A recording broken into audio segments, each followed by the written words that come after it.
For a city not accustomed to terrorism, Wednesday's shooting came as a shock to everyone.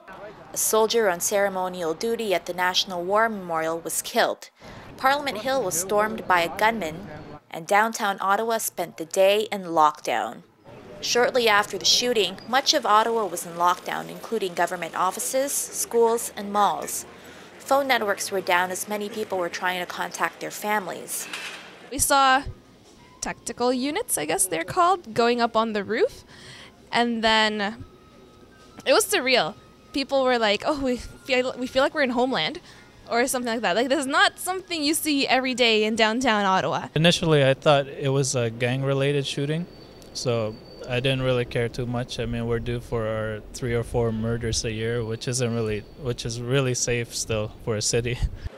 In the wake of the event, many Kababayans are feeling anger, fear, and terror, but most of all sorrow for the loss of the life of 24-year-old Corporal Nathan Cirillo at the War Memorial.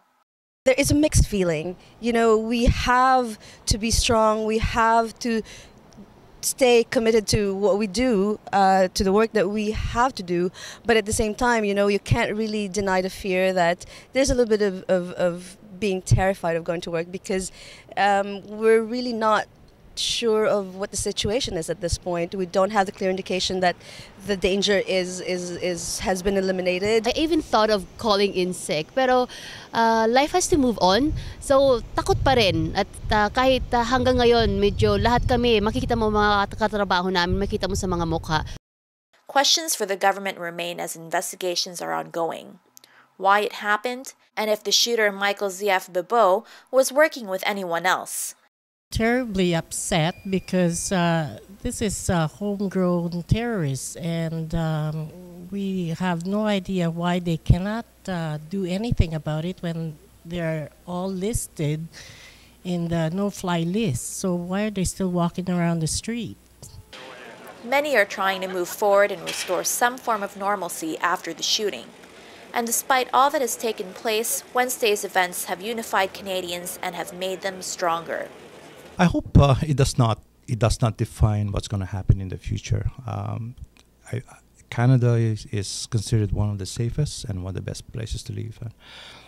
To have this happen in Canada at this time really is much of a surprise to all Canadians, in fact. And Prime Minister Harper is really, I think, determined to make sure that we are not intimidated. Really, this is going to be an isolated incident. But then again, it's all about asking the Canadians all together, you know, all the communities in Canada, to be in this together and make sure that it does not happen again.